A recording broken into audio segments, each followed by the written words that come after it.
네, 안녕하십니까. 오늘도 함께 일상기도회를 통해 하나님을 향한 사랑의 노래, 그리고 하나님이 우리를 향해 하시는 이 사랑의 고백에 대한 아가서의 말씀을 함께 살펴보고자 합니다. 오늘 함께 나눌 아가서의 본문은 3장 1절에서 11절까지의 말씀입니다. 이제 여인은 남자를 향해 이야기하는 부분으로 시작됩니다.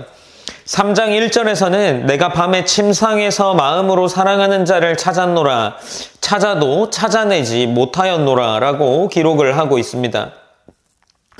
1절의 내용은 밤에 침상에서의 장면이죠. 침상에서 여자는 남자를 향해서 남자를 찾을 수 없다라는 이야기를 하는데, 여기서 침상이라는 표현을 일반적으로 우리가 성경에서 살펴볼 때 사람이 눕고 꿈꾸는 곳을 의미합니다. 그렇다면 이 1절에서 여인은 지금 잠자리에서 사랑하는 남자가 멀리 떠나버린 그런 꿈을 꾸고 있음을 기록하고 있는 겁니다. 그래서 1절은 내가 밤에 침상에서 사랑하는 마음으로 사랑하는 자를 찾았노라 라고 기록을 하고 있는 거죠.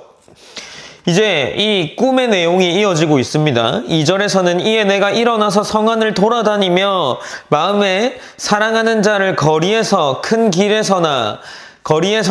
길에서나 찾으리라 라고 기록을 하고 있습니다. 거리에서나 큰 길에서나 라는 곳은 어떤 장소일까요? 어쩌면 여인이 나가기에는 노출이 크고 위험한 장소가 됩니다. 당시 여성에게는 익숙하지 않은 공간이죠. 두려운 공간입니다. 그럼에도 이 여인은 이 사랑하는 남자를 찾기 위해서 위험을 무릅쓰고 나아가고 있는 거죠. 여인은 사랑하는 자를 향해서 이렇게 찾아 나서고 있는 겁니다. 2절은 동시에 무엇을 보여주고 있습니까? 내가 일어나서로 시작해서 찾으리라 라고 마무리하면서 이 여인이 남자를 찾겠다는 어떤 결단과 의지를 보여주고 있는 거죠. 이러한 내용을 우리의 신앙과 연결해보면 어떨까요? 삼위 하나님과의 관계 속에서 우리가 주님을 찾을 때 우리는 어떤 모습으로 찾고 있습니까? 우리는 때로는 그저 편안함 속에서, 안락함 속에서 하나님을 찾고 있습니다. 그러나 이 여인이 보여주는 것은 무엇입니까? 편안한 어떤 예배당 안에서만이 아니라 때로는 눈물 나는 밤에 답답한 삶 속에서, 거리에서, 일상 속에서 주님을 찾아야 하고 만나야 하는 존재라는 사실을 우리에게 보여주고 있는 겁니다. 이제 3절로 이어지면서 성 안에 순찰하는 자들로 등장이 하고 있습니다. 3절에서는 성 안에 순찰하는 자들을 만나서 묻기를 내가 마음으로 사랑하는 자를 너희가 보았느냐라고 이야기를 합니다. 이제 여인이 이 성 안을 순찰하는 자들, 경비병들 혹은 파수꾼이겠죠. 그런 자들을 향하여서 물어봅니다. 그를 보았느냐라고 말이죠.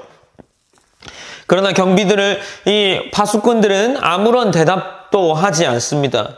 그런 내용이 나타나지 않습니다. 이러한 부분은 무엇을 보여줍니까?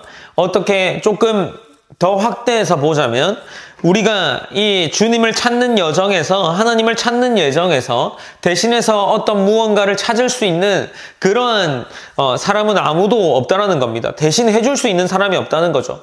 우리의 갈망과 성도된 우리의 기도는 결국 우리가 직접 주님 앞에 나아갈 때 채워질 수 있음을 보여주는 것으로 생각할 수 있진 않을까요? 이제 이어지는 4절에서는 붙잡다라는 표현이 등장하고 있는데, 이는 4절 후반부에 등장하는 놓지 아니하였노라 라고 기록하는 부분입니다. 여기서 이 표현은 여인은 남자를 가두어 놓고 놓아주지 않고 어딘가에 붙잡아 둘 만큼 사랑이 강렬하다라는 것을 보여주고 있습니다.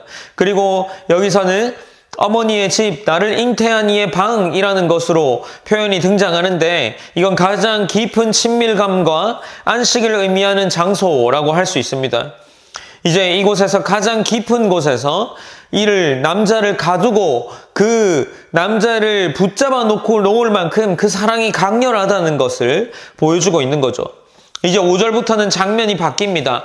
5절부터 3절의 끝인 11절까지는 이 왕의 행렬, 솔로몬의 행렬로 장면이 바뀌어 가고 있습니다. 5절은 이렇게 기록하죠.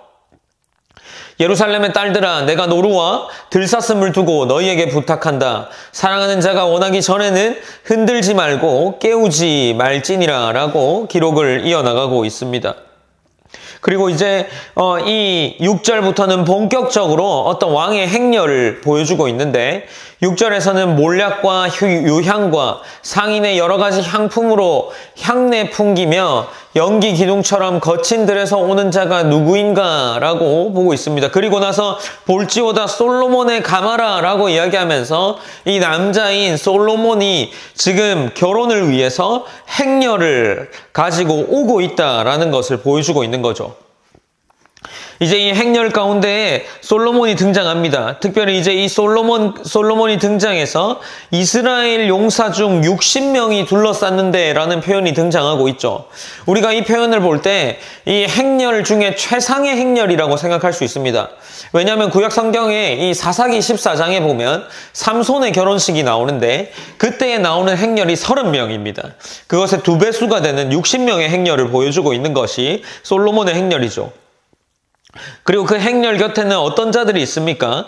다 칼을 잡고 싸움에 익숙한 사람들이라 밤의 두려움으로 말미암아 각기 허리에 칼을 찾느니라 라고 하면서 그 행렬을 호위하는 그러한 모습들을 우리가 시각적으로 떠올릴 수 있게 하는 거죠.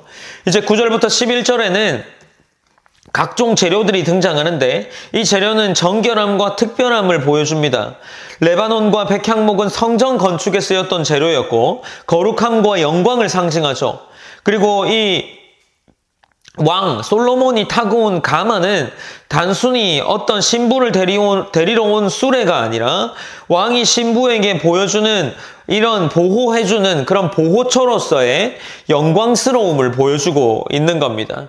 이제 이 10절에서 기둥과 은과 금과 자색이라는 이러한 표현들이 등장하는데 이 또한 어떤 왕의 준비된 헌신을 보여주는 상징적인 어떤 용어들이라고 할 수 있습니다. 이 재료는 화려함과 장엄한 향기와 빛과 향연을 우리에게 시각적으로 띄워줄 수 있는 거죠.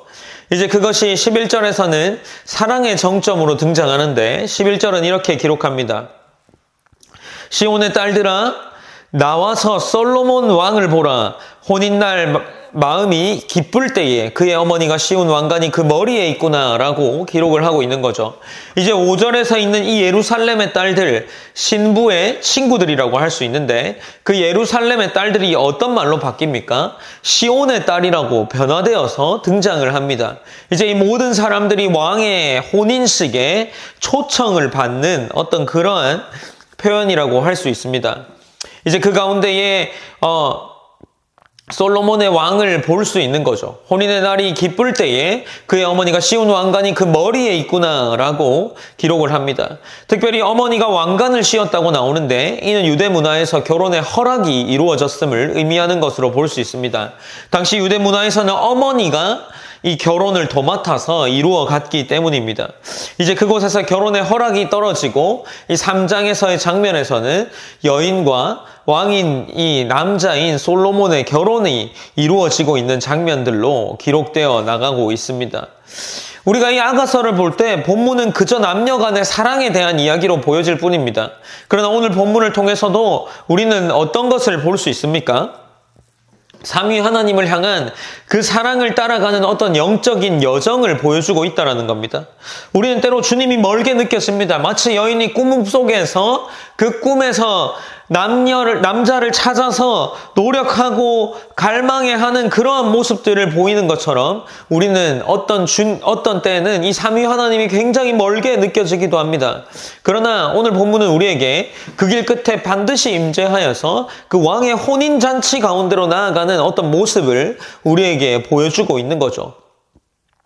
그러므로 우리가 이 사랑의 초대의 응답에 우리는 여전히 응답하고 있지만 그 자세를 유지하고 여인이 남자를 찾기 위해 갈망하고 의지를 가지고 끝까지 찾았던 것처럼 우리 또한 그러한 자세로 삼위 하나님을 찾고 나아가야 한다라는 겁니다. 우리가 오늘도 이 본문들을 통해서 함께 기도하기를 원합니다. 1절에서 4절까지는 꿈속에서 여인이 남자를 향한 갈망에 대한 마음을 기록하고 있습니다. 그리고 그 갈망이 의지로 나타남을 이야기했습니다. 사랑하는 성도 여러분 어떻습니까? 삼위 하나님을 향해서 위험에 노출되어야 한다면 우리가 그 또한 능히 할 수 있어야 된다는 거죠.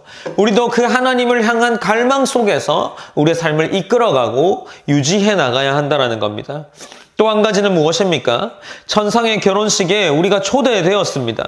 예루살렘의 딸들이 시온의 딸들로 변화되어서 바뀌어서 등장한 것처럼 하나님과의 관계 속에서 우리도 그리스도의 이 신부된 모습으로 결혼식에 초대되었고 그곳에서 함께 살아간다는 겁니다. 그렇다면 어떻습니까?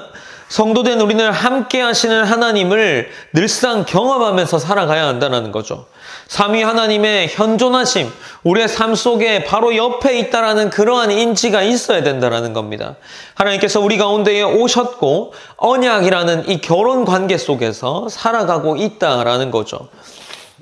우리가 그렇게 하나님과 동행하는 그런 삶을 살아내기를 간절히 기도하며 나아가기를 원합니다. 함께 제가 기도함으로 일상기도회를 마무리하도록 하겠습니다. 사랑의 하나님 감사합니다. 하나님 오늘도 우리가 함께 일상기도회로 하나님 아가서의 말씀을 살펴보았습니다. 우리가 함께 나누었던 것처럼 이 아가서의 말씀을 통해서 우리가 하나님께 갈망함을 가지고 갈급함을 가진 그런 하나님 자녀 될 수 있도록 하나님 여전히 우리에게 그 갈급함을 허락하여 주시고 우리가 혼인관계 속에서 살아나가는 것처럼 하나님께서 우리와 동행함을 느끼고 우리의 일상과 어려움과 답답함 속에서도 우리가 하나님과 동행하고 있음을 느끼며 살아갈 수 있는 귀한 성도 될 수 있도록 인도하여 주시옵소서. 모든 영광 하나님께 올려드리며 살아계신 예수님의 이름으로 기도드립니다. 아멘.